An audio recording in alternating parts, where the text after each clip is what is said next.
Bonjour à tous, moi je m'appelle Corentin Gombert, je suis coordinateur de l'Agora d'Odès, qui est un petit collectif de personnes, hein, de chercheurs et chercheuses, de professionnels et professionnelles, et d'organisations qui travaillent tous pour, avec ou sur la démocratie en organisation et au travail.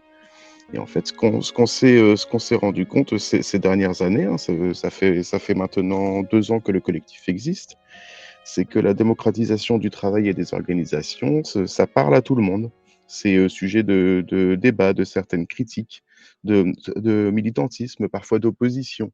Donc ce qui est très bon signe, hein. Si on arrive à s'opposer quand on parle de démocratie, bah, c'est qu'on arrive à échanger avec des termes qui sont parfois des termes qui sont propres à la démocratie.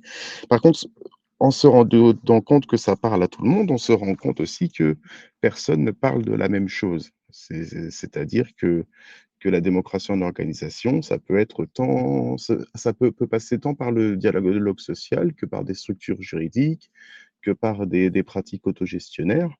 Et plutôt que que chercher à enfermer la dynamique démocratique dans une trajectoire précise, qui peut être, par exemple, le coopératisme ou le dialogue social, on a cherché, à exprimer cette diversité, hein, puisque comme disait Alain Supiot, à force d'avoir été mise à toutes les sauces, la notion de démocratie est devenue inutilisable en tant que concept. Et on n'a pas voulu nous figer un concept, donc on a lancé à l'été 2024, un appel à contribution avec pour seule instruction dans cet appel de d'écrire un texte, plutôt court, plutôt ancré, qui donne à voir une facette de la démocratie en organisation ou au travail, à travers une théorie, une expérience, une pratique, une réussite ou un échec. Et on a constaté, assez rapidement, à la fin de l'été, 2024, que cet appel était plutôt un succès puisqu'on a reçu, de nombreux textes et de contacts de personnes qui nous ont indiqué leur intention de contribuer. Et on se retrouve aujourd'hui un petit peu plus d'un an après avec cet ouvrage qui est sorti.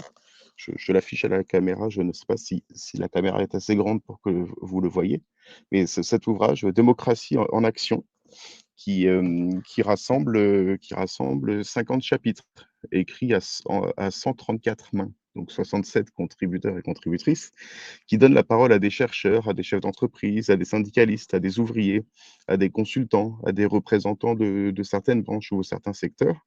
Et chacun et chacune apporte une vision, une approche de ce qu'est la démocratie en organisation au travail.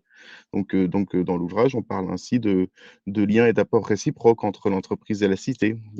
On parle de dynamique autogestionnaire, de l'individu et de ses rapports au travail, des différentes formes juridiques qui permettent d'encapsuler les dynamiques démocratiques. On parle de droit du travail et de droit des sociétés. On parle de l'évaluation et de la mesure de la démocratie dans les organisations. On parle de lien à l'autorité, de dialogue social au service de l'innovation démocratique, du potentiel qui est fourni par le digital pour soutenir la démocratie. On parle de questions de santé au travail et de système de santé un peu plus global. On parle de gestion participative. On parle aussi de la transition sociale et de la transition écologique.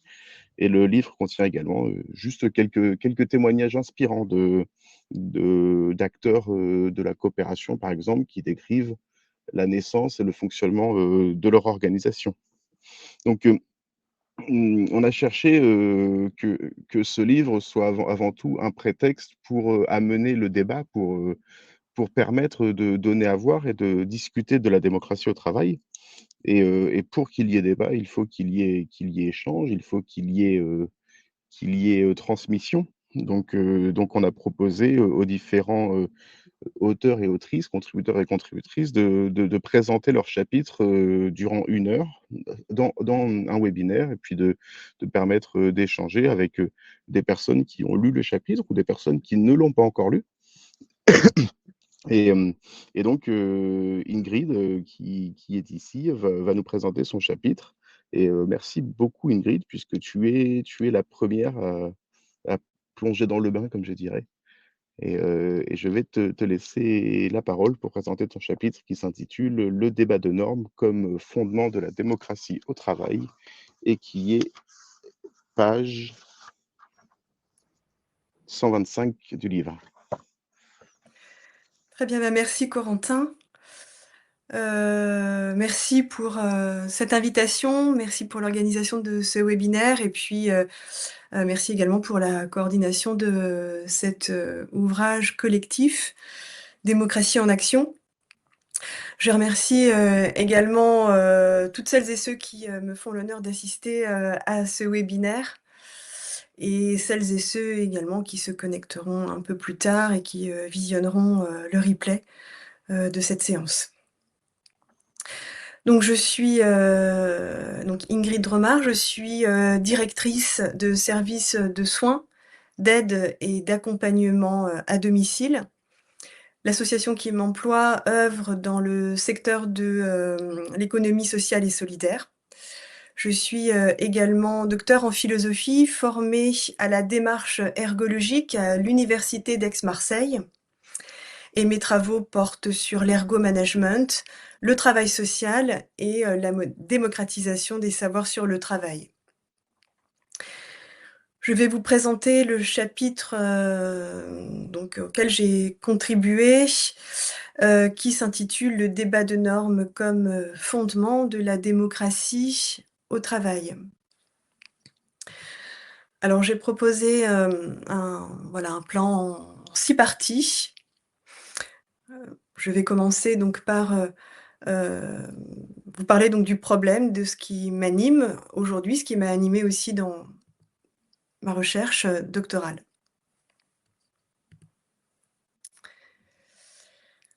On mesure constamment le travail.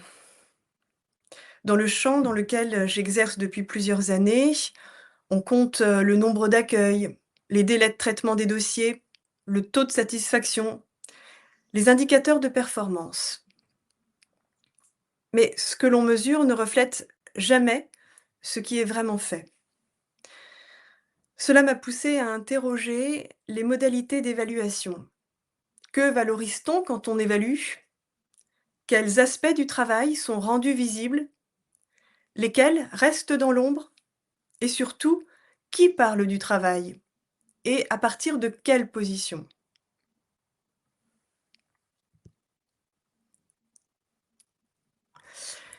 Voici un exemple concret, tiré de ma recherche doctorale sur l'évaluation qualitative menée dans une caisse d'allocation familiale.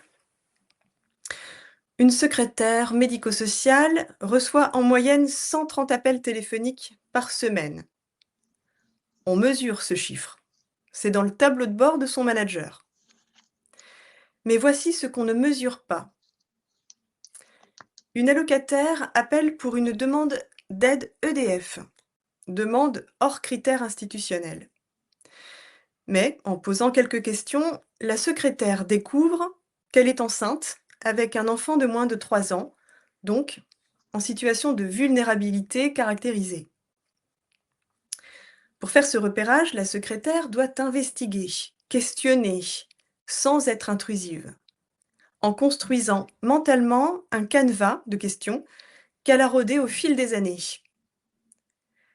Cette investigation la place dans un dilemme permanent. Respecter strictement les critères de filtrage institutionnel ou déceler le besoin réel derrière la demande formulée. Elle arbitre ce dilemme en mobilisant son expertise, ses valeurs personnelles, sa connaissance du territoire, sa mémoire des situations antérieures. Ce travail-là, cette intelligence opératoire, cette créativité normative sont invisibles dans les indicateurs de performance.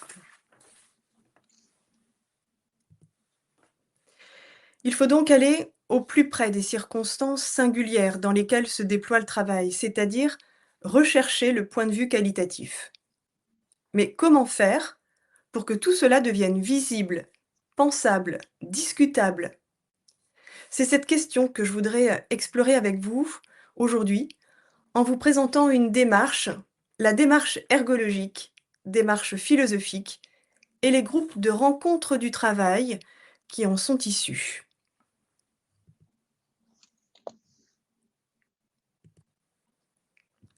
Reprenons l'exemple que j'ai évoqué tout à l'heure. La secrétaire médico-sociale qui reçoit un appel pour une aide EDF. La prescription institutionnelle dit: tu dois filtrer selon des critères objectifs. Aide EDF égale hors critères égale réorienter vers le conseil départemental. Le réel du travail dit: la locataire ne parle pas en critères. Elle dit ce qui l'angoisse, sa facture impayée. Pour savoir s'il y a un besoin d'accompagnement social, la secrétaire doit investiguer, poser des questions, déceler ce qui ne se dit pas. Ce décalage entre prescription réelle et la réalité, ce n'est pas une exception. C'est la norme dans tous les métiers, et pas seulement ceux du soin, de l'accompagnement, du service. Et surtout, ce décalage n'est jamais discuté. Il est vécu dans la solitude professionnelle, parfois comme une défaillance individuelle ou comme une résistance au changement. Pendant longtemps, les organisations ont cru que ce décalage était dû à un dysfonctionnement. Qu'une meilleure organisation, de meilleurs outils, des procédures plus fines, plus de formation le réduirait. C'est l'ergonomie de l'activité, puis la philosophie du travail, et notamment la démarche ergologique d'Yves Schwartz, qui nous permettent de comprendre que ce décalage est une caractéristique structurelle du travail humain. Ce que Yves Schwartz conceptualise comme sous le terme d'activité, c'est précisément la cause de cet écart irréductible entre, d'un côté, ce qui est prescrit, les normes, les procédures, les attendus institutionnels, et ce qui est réalisé, le travail réel avec ses ajustements, ses compromis, ses inventions. Cet écart, ce n'est pas une simple marge de manœuvre, c'est une activité en soi. C'est le lieu d'un débat permanent entre normes et valeurs. Je vous propose d'examiner ce concept avec l'exemple que je viens d'évoquer, celui de la secrétaire. Quand la secrétaire médico-sociale reçoit l'appel « Je voudrais une aide EDF », elle est traversée par plusieurs normes qui entrent en tension. Il y a déjà la norme institutionnelle. Tu dois filtrer ce dont des critères objectifs. Aide EDF égale hors critères égale réorientation vers le conseil départemental. Il y a la norme professionnelle. Tu dois rendre le service accessible, ne pas laisser passer une urgence. Il y a la norme d'expertise. Tu es une professionnelle, tu es formée pour ça, tu as de l'expérience, tu sais que derrière une demande formulée, il y a souvent autre chose. Enfin, il y a ses propres valeurs. L'éthique du soin, le refus de l'indifférence, mais aussi le refus de l'intrusion dans la vie privée. Souvent, elle calme les allocataires les plus agressifs pour protéger ses collègues assistantes sociales qui prendront la suite. En situation, la secrétaire doit donc arbitrer entre toutes ces normes. Elle est au téléphone, elle doit aller vite. Elle a une personne au bout du fil, une personne en détresse qui attend une réponse. Elle décide d'investiguer. Vous avez des enfants? De quel âge? Il y a eu des changements récents dans votre situation? Cet arbitrage, c'est ce qu'Yves Schwartz appelle un débat de normes et de valeurs. Et ce débat, précisément, produit du savoir. Le problème, ce savoir reste le plus souvent tacite, individuel et invisible.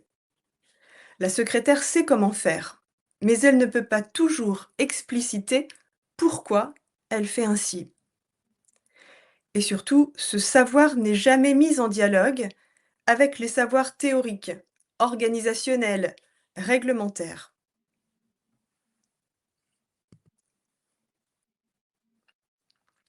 Je vous propose de voir rapidement les bases conceptuelles de la démarche ergologique. Avant cela, je vous propose de faire un détour par la Grèce antique, à qui nous devons 2 choses, la philosophie et la démocratie. Les Grecs avaient un concept, la scolé, que l'on traduit souvent simplement par le loisir. La scolé est un temps dédié à la quête du vrai, libéré des contraintes matérielles, désintéressé, propice à la contemplation, voué à la pensée critique. C'est le loisir, certes, mais le loisir fécond. Pour les Grecs, seule une vie affranchie des nécessités permettait de se consacrer à la pensée. Elle ne concernait donc que quelques-uns. Alors, quel lien avec aujourd'hui? Ce qui nous intéresse, c'est la possibilité de réserver ce temps où l'on suspend l'urgence de l'action pour penser ce que l'on fait, pour construire un jugement autonome, fondé sur l'observation empirique et la discussion argumentée. Dans la Grèce antique, cette capacité à penser n'était pas une fin en soi. Elle avait une visée politique. La scolée était la condition de possibilité de la démocratie athénienne. Au fond, la démarche ergologique réactive cette intuition antique. Elle propose un cadre théorique pour penser ce que l'on fait collectivement au travail. Ces espaces se nomment groupes de rencontres du travail, GRT, et ils présentent une double finalité. Épistémique, d'abord, faire émerger les savoirs d'expérience, reconnaître les professionnels comme des experts. Et politique, ensuite, négocier collectivement les normes du bien-faire professionnel. Les GRT diffèrent de la réunion de coordination. Ce ne sont pas non plus des espaces où l'on régule des conflits et encore moins où l'on organise des plannings. C'est un temps suspendu où l'on pense collectivement l'activité de travail. Concrètement, on réunit des professionnels autour d'une question sur le travail. On questionne l'activité. On approche le réel du travail. On laisse émerger les débats de normes et de valeurs. On met des mots sur les tensions, les arbitrages, les compromis quotidiens. Les GRT visent à faire exister ce qui n'est pas encore verbalisé, le point de vue de l'activité, dans ce qu'il a d'unique. L'espace-temps du GRT est déconnecté de la production. Ce n'est pas du temps productif, c'est du temps réflexif, une mise à distance réflexive de l'activité. Le GRT instaure un retrait contemplatif permettant de penser ce que nous faisons. Et c'est précisément cette dimension réflexive qui permet la construction d'un regard critique, l'élaboration collective d'une compréhension critique du travail dans une dynamique visant l'amélioration continue de ce qui fait commun, condition de l'activité démocratique.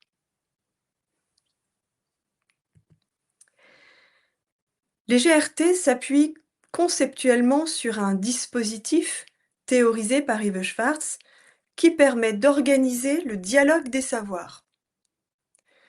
Le dispositif dynamique a 3 pôles. Le pôle 1, c'est le pôle des savoirs savants.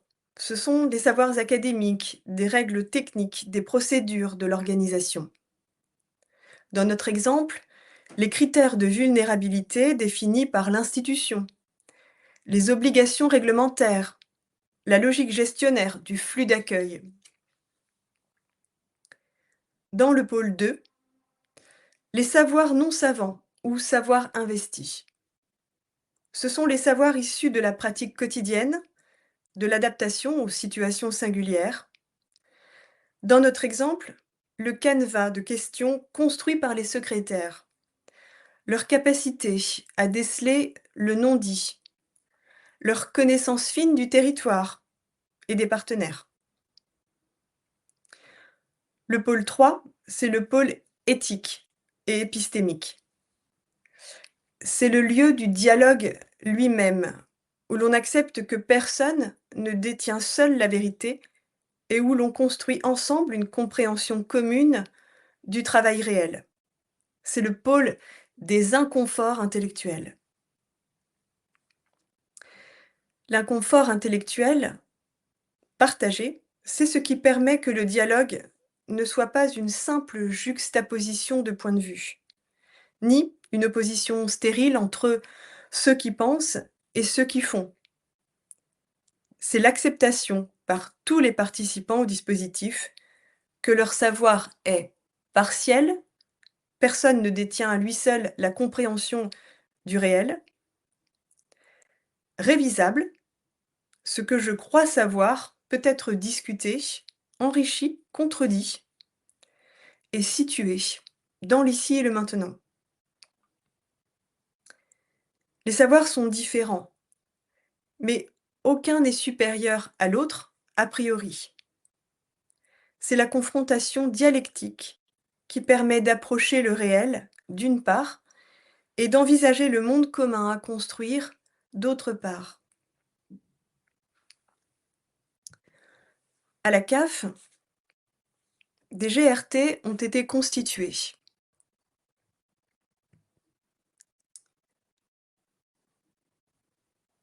Pardon, je reviens en arrière, je suis désolée, je suis allée trop vite. À la CAF, des GRT donc ont été constitués à partir des 4 métiers qui composent l'équipe d'intervention en travail social. Donc il y avait un GRT pour les secrétaires médico-sociales, un GRT pour les travailleurs sociaux, un GRT pour les cadres hiérarchiques et un GRT pour les cadres techniques. J'étais l'animatrice de ces GRT. Pendant plusieurs mois, chacun des participants, au sein de son groupe métier, a verbalisé son activité réelle. Les secrétaires ont ainsi expliqué comment elles construisent l'investigation, pourquoi le travail de secrétariat nourrit leur expertise d'accueil, comment la diminution progressive de cette tâche, de leur tâche de secrétariat, depuis que les travailleurs sociaux ont été dotés d'ordinateurs, menace leur identité professionnelle. Leurs propos avaient, au terme du dispositif, vocation à être connus de leur hiérarchie directe et de la direction générale. Les cadres qui ont participé au GRT ont obtenu des informations sur leur conception managériale. L'expertise des secrétaires ne se construit pas par la spécialisation, mais par la circulation entre plusieurs activités. L'importance qu'elles participent donc aux réunions. Les secrétaires, de leur côté, ont obtenu des informations leur permettant de contextualiser leur travail. Leur expertise, aussi précieuse soit-elle, doit composer avec des contraintes budgétaires et réglementaires qui sont non négociables. C'est cette humilité réciproque qu'il a fallu maintenir dans ce dispositif qui a permis d'avancer. Le dispositif dynamique à 3 pôles n'est pas une méthode de résolution de conflits, mais un dispositif où tous les savoirs sont également légitimes pour produire de la connaissance.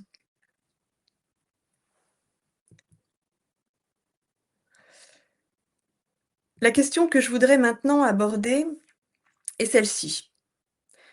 Comment s'appuyer sur la démarche ergologique lorsque l'on est manager? Comment ergo-manager? Il y a une contradiction apparente. L'ergologie postule que la vérité émerge du dialogue, que les savoirs d'expérience doivent être reconnus à égalité avec les savoirs savants. Mais le management, c'est structurellement une position de pouvoir. On décide, on arbitre, on porte la responsabilité légale et financière d'une organisation, d'une institution, d'une association. Cette contradiction n'est pas soluble dans la bonne volonté managériale. Elle exige une reconfiguration du rôle managérial lui-même.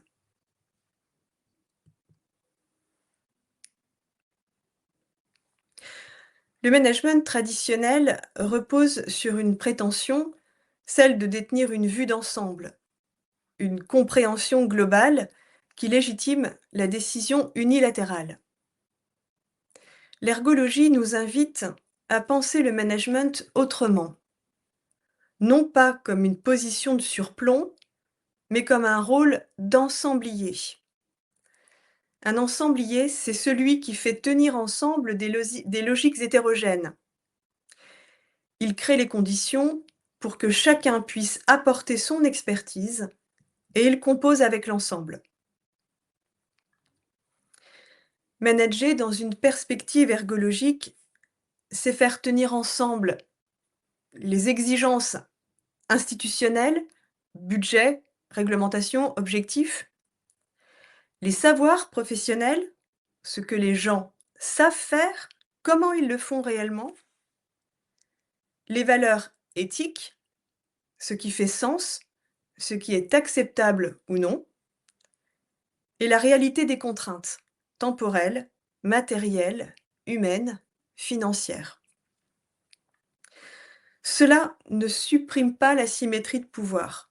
Le manager reste celui qui, in fine, arbitre, décide, porte la responsabilité légale et financière. Mais cette asymétrie est reconfigurée. Elle ne repose plus sur la prétention à détenir la vérité, mais sur la fonction de garant du dialogue sur le travail au nom d'une responsabilité partagée, celle du bien commun, de l'intérêt général.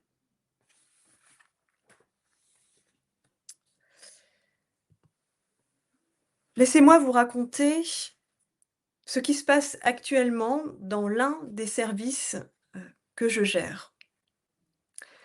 Lors d'un GRT en place, un éducateur interroge les modalités de partage d'informations au sein de l'équipe. Dans ce service, le travail de l'éducateur est territorialisé. Il est en référence des projets des personnes en situation de handicap qui vivent sur son territoire. Il coordonne les activités d'une petite équipe constituée d'une aide médico-psychologique et d'une aide-soignante.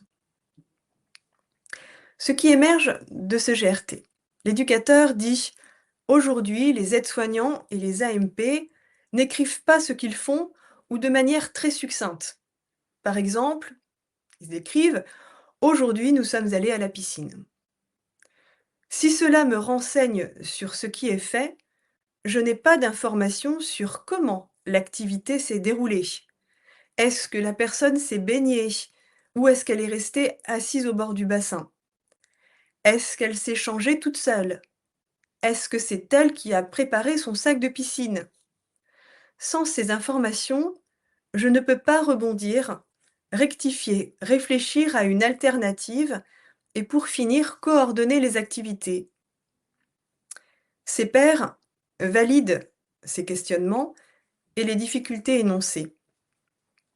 Il rajoute: il me faut ces éléments, mais je ne me sens pas de les obliger à rédiger la fiche qui est prévue à cet effet, parce que je ne suis pas leur supérieur hiérarchique.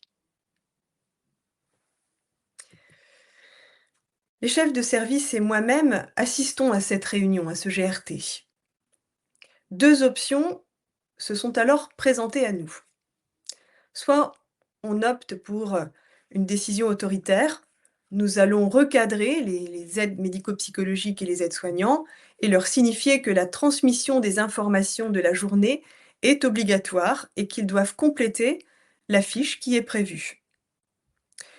Ou alors il y a l'option ergologique, reconnaître la présence certaine de débats de normes qu'il va falloir aller questionner. Lors du GRT, qui rassemblera cette fois les aides-soignants et les aides médico-psychologiques, réunion qui aura lieu dans les jours prochains, nous irons questionner les écrits professionnels. Quand nous aurons fait cela, il y aura de la reconnaissance, de la légitimité des 2 pôles, la prescription institutionnelle, qui a sa logique, tracer son intervention pour un meilleur suivi, parce que la traçabilité est aussi un critère de la démarche qualité et que le service est évalué sur cela, et parce que, également, c'est important pour l'organisation du travail, que l'éducateur doit coordonner les activités. Les savoirs d'expérience révèlent ce que la direction ignore. Il y a des freins méthodologiques sur lesquels nous allons devoir travailler. Ensuite, il y aura de la reconnaissance, reconnaissance pour les professionnels. Les éducateurs spécialisés ne connaissaient pas les difficultés rencontrées par les aides-soignants et les aides médico-psychologiques. Et les aides-soignants et les aides médico-psychologiques ne savent certainement pas pourquoi ces fiches sont importantes. Il nous faudra donc, ensemble, construire une nouvelle norme collective. C'est le 3e point, la co-construction. Cette norme prendra la forme d'une nouvelle fiche détaillée qui facilitera le travail d'écriture des aides-soignants et des AMP. Les résultats attendus: pour les professionnels, leur savoir d'expérience seront reconnus et formalisés. Il y aura une norme collective légitime. Pour la direction, il n'y aura pas de prescription surplombante, mais maintien du rôle décisionnel avec des arbitrages argumentés, discutables et révisables. Et pour l'institution, pour notre service, l'objectivation d'un dysfonctionnement facilement et rapidement modifiable pour un meilleur suivi du bénéficiaire et donc de la mission institutionnelle. La mise en place du GRT, ce n'est donc pas de l'horizontalité naïve, c'est une légitimation dialogique du pouvoir managérial. Alors maintenant, quelles sont les conditions de possibilité?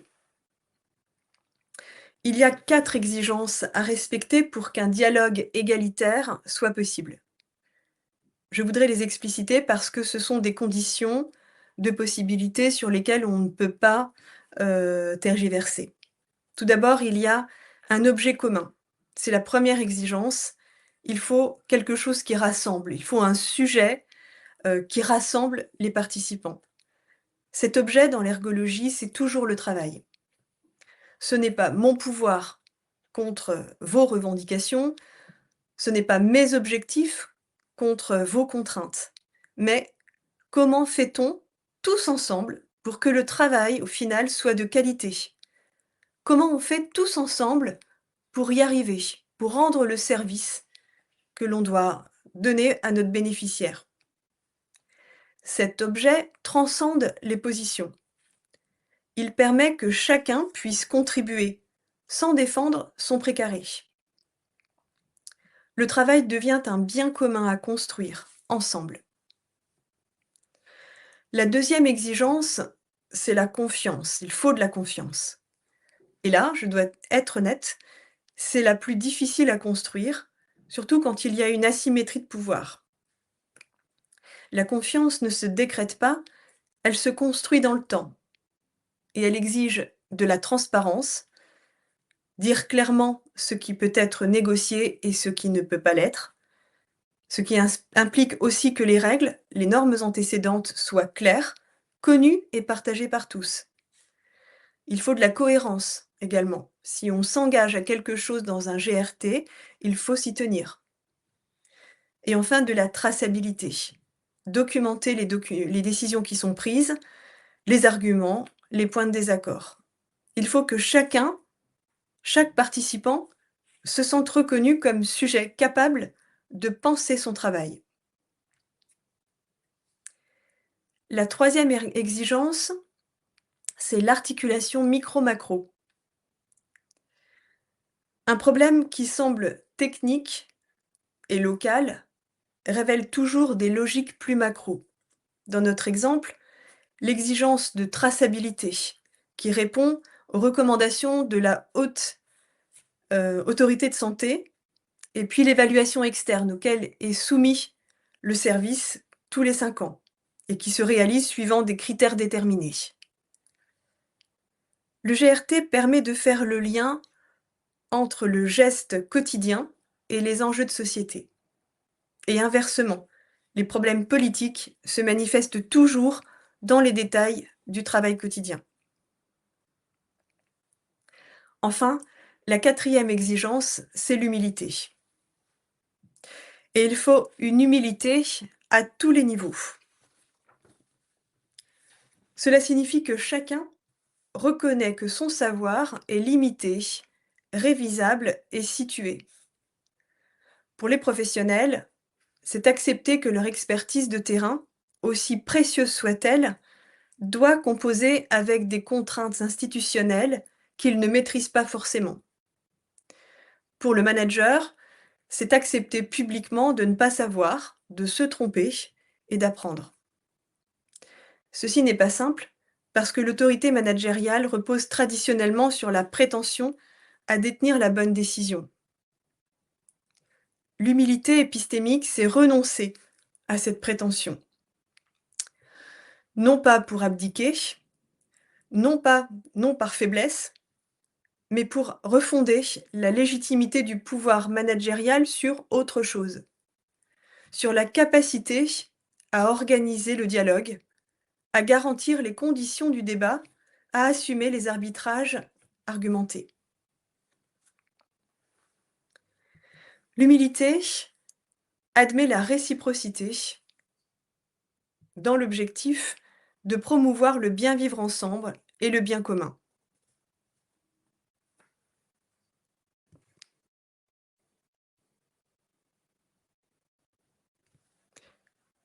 Je suis désolée, j'attends que la diapositive veuille bien passer.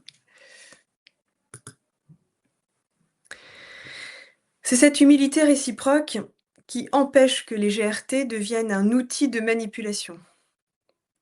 Si le manager maintient la prétention à détenir la vérité, alors le GRT devient une mise en scène du dialogue, mais pas un dialogue réel.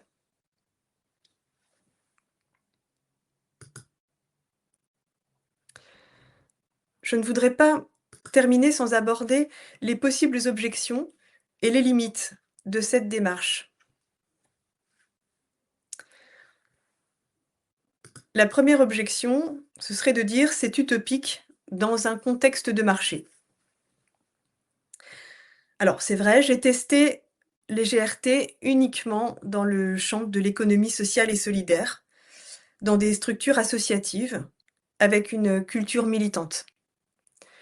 La question est donc, est-ce transposable dans une entreprise capitaliste classique? Je ne sais pas. Ce que je sais, c'est que le champ de l'économie sociale et solidaire offre un espace d'expérimentation. Elle offre des marges de manœuvre que l'on n'aurait probablement pas dans une structure soumise à la pression actionnariale. Peut-être que l'ergo-management est plus facile quand on peut tester d'autres logiques que celle de créer du capital. Mais peut-être doit-il être pensé comme un objectif, car même si on ne peut pas tout démocratiser, on peut démocratiser davantage. La deuxième objection, le manager reste le garant du dispositif. Effectivement, c'est le manager qui décide d'organiser les GRT. Alors, je ne dis pas qu'il n'est pas possible d'organiser des GRT autrement, en faisant appel par exemple à un cabinet extérieur. Mais en tout cas, dans l'exemple que je donnais tout à l'heure, c'est le manager qui décide d'organiser le GRT, d'en fixer le cadre et d'arbitrer. De ce fait, on peut légitimement se demander si le pouvoir est partagé, légitimement partagé. Donc je l'ai dit, je pense que, pour moi, au niveau de l'ergo-management, l'idée, c'est de ne pas supprimer l'asymétrie de pouvoir, mais de la reconfigurer. Je ne dis pas que le GRT, instaure l'autogestion. Il reste une asymétrie décisionnelle parce qu'il faut un responsable devant la loi, devant, le conseil d'administration en ce qui me concerne. Mais cette asymétrie n'est pas fondée sur la prétention de la toute connaissance. Elle est fondée sur la fonction d'organisation du dialogue qui crée les conditions pour que chacun puisse sentir qu'il a un rôle à jouer dans l'organisation du travail. Ça, c'est l'ambition de l'ergo-management. Maintenir la symétrie, épistémique dans un contexte d'asymétrie décisionnelle que j'estime nécessaire. La troisième objection, ça prend trop de temps. Actuellement, dans ce que j'ai pu tester, en tant que directrice, c'est 2 ou 3 heures de GRT par trimestre. Et c'est vrai que c'est un luxe quand on manque de personnel et quand on est, sous-financé. Mais ça reste malgré tout un investissement et pas un coût. Mathieu Detchessar, chercheur en sciences de gestion, dit que quand le travail n'est pas discuté, quand les tensions restent invisibles, les organisations paient en turnover, professionnels qui partent parce qu'ils ne se reconnaissent plus dans leur travail. Ça se paie en conflits non régulés qui pourrissent le climat social, en erreurs répétées parce que les ajustements opératoires ne remontent jamais, et en injonctions contradictoires qui épuisent les professionnels. Je pense que les GRT réduisent ces coûts invisibles, mais je ne peux pas le prouver quantitativement avec des indicateurs. C'est un pari, éthique. Investir du temps dans la pensée collective pour améliorer la qualité du travail. Et c'est peut-être, ça, la limite. Dans un monde entièrement soumis à la logique gestionnaire, ce pari devient compliqué à tenir.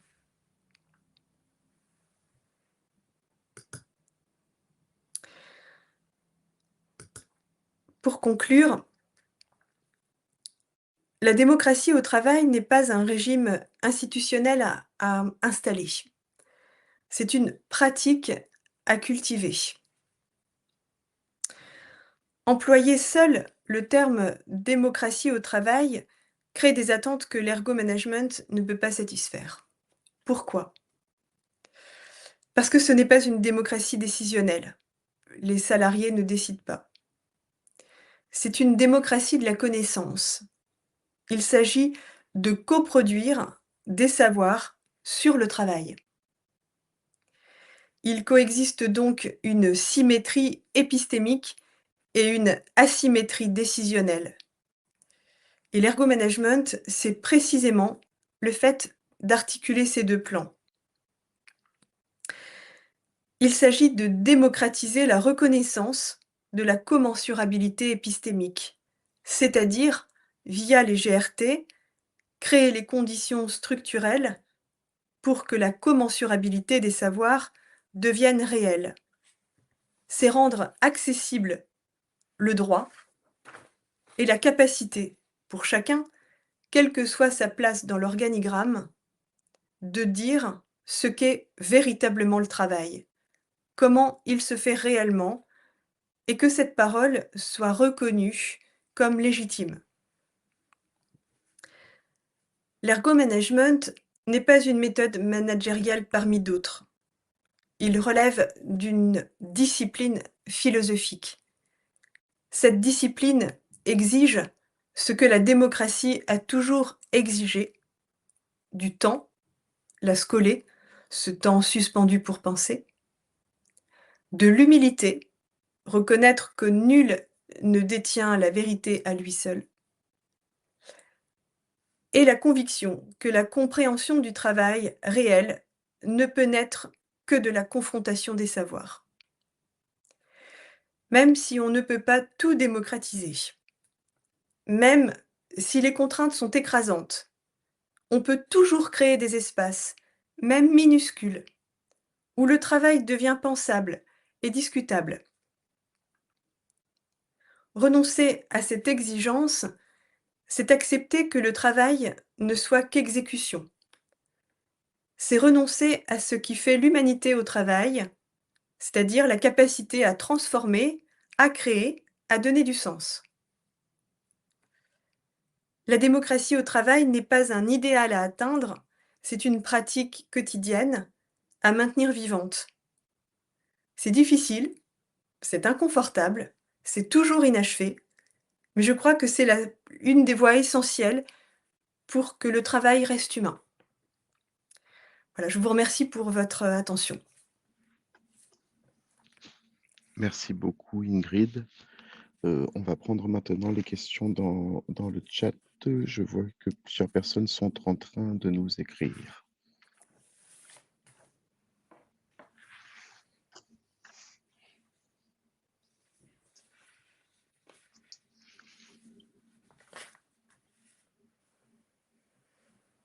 Peut-être en attendant que les personnes formulent leurs questions, je peux en poser une moi-même.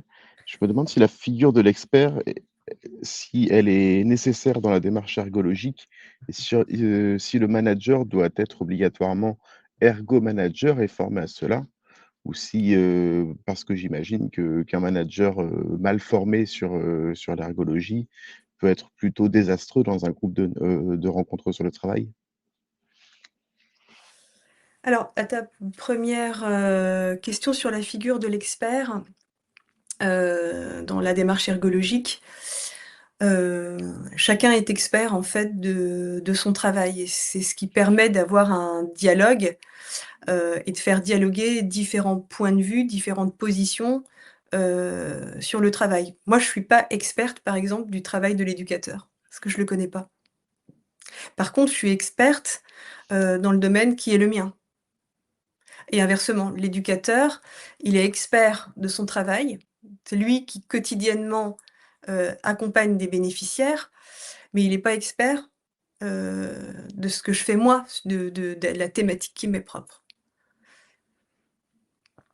Après sur la question, faut-il être formé à l'ergologie pour être ergo-manager? En tout cas, il faut avoir une sensibilité ergologique, d'aller à l'écoute, d'être à l'écoute des salariés, d'aller observer, comprendre le travail, ce qui se fait réellement sur le terrain et de pas rester dans cette position haute, en pensant le travail, en l'organisant à partir des fiches de poste. Super, merci beaucoup. Est-ce qu'il y a des questions dans le chat? Je ne crois pas. Il y a la question, oui, si la présentation sera enregistrée. Oui, il y aura un replay.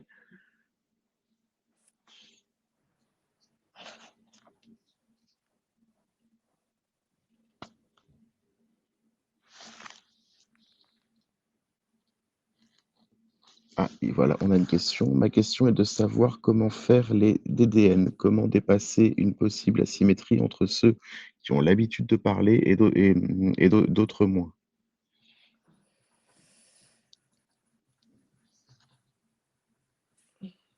Alors, c'est effectivement, donc je prends la deuxième question, comment, voilà, dépasser le fait que certains ou il est plus facile pour certains de prendre la parole que pour d'autres? Hein, si je reformule, c'est un petit peu ce qui est demandé.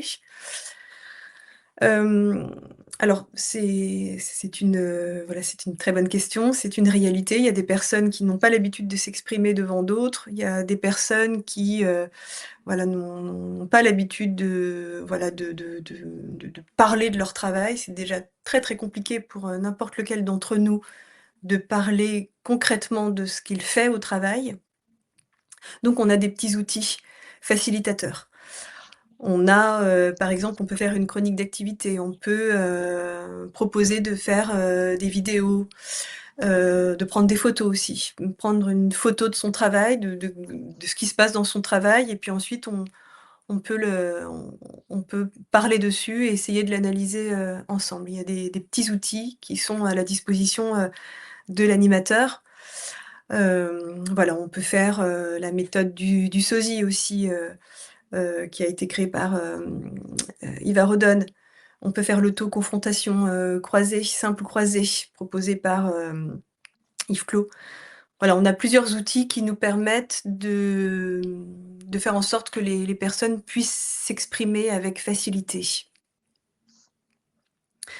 Et donc, ben, par le biais de cette manière-là aussi qu'on arrive à entrevoir les débats de normes et de valeurs, hein. Ce sont des dilemmes éthiques en fait, hein, est-ce que je dois faire ceci ou est-ce qu'il est préférable que je fasse cela? Voilà, ça on en a tous quotidiennement des débats de normes et des valeurs parce que, bah, c'est ce qui nous permet à un moment donné de trancher et d'agir et donc de produire, notre savoir d'expérience. Merci beaucoup, Ingrid. Est-ce qu'il y a d'autres questions? Je vois de toute façon qu'on approche de la fin. Je vois qu'il y a une personne en train d'écrire. On va peut-être prendre une dernière question.